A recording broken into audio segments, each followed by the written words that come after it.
Health is wealth. The richest man without it is poor.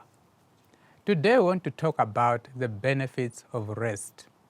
I know you have heard that if you snooze, you lose.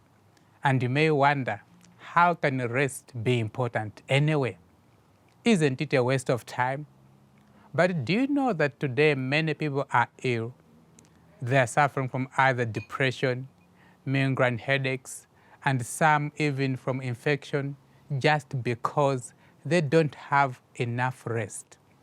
Rest is designed for us to recover, not only from tiredness, but even for our bodies to rebuild the immune system, for our brains to retain most of the things that we learn during the day into long-term memory.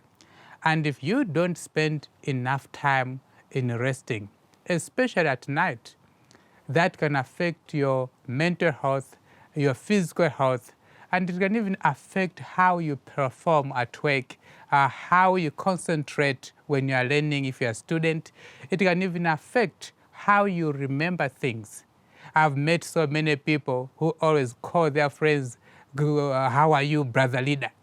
Simply because they can't remember their names. They are ashamed to ask their names over and over again. Rest can help us to have better memories and to remember things even much better, especially if we go to bed early enough. Do you know that spending 2 hours before midnight in bed in deep sleep is worth 4 hours after midnight? So it's not a good idea to be sitting down on your living room until midnight watching movies.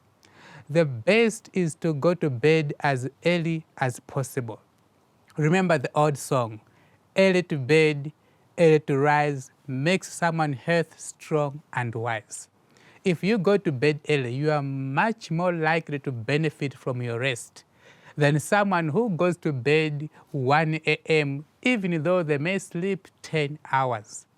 So the earlier you go to bed, the more you are going to boost your immune system. The more your body is going to burn those excess body fat, the more you are going to retain much of the things that you learn during the day into long-term memory.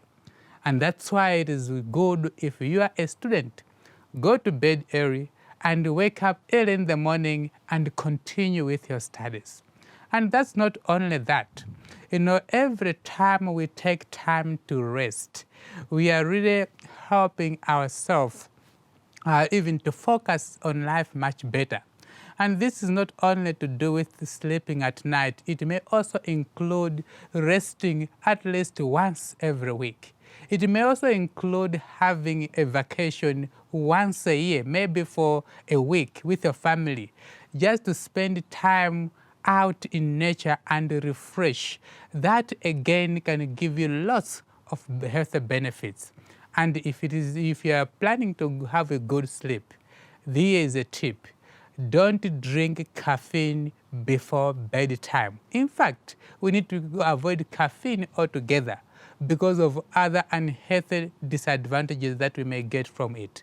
And also make sure you don't go into a debate of discussing problems before bedtime, especially for you married people. Before going to bed, it's not time to discuss problems. That may affect the quality of your sleep. That's not the time to discuss bills of electricity and the school fees when you are planning to go to bed. And also remember to spend quality time just before bedtime. Counting your blessings, the good things that God has done for you on that particular day. Just try to count them and see how blessed you are. And then spend time praising God for all the blessings that you have. Go to bed with a peace of mind and with a smile in your face. That will give you quality rest, and it will give you more benefits and more good health. Remember, health is wealth.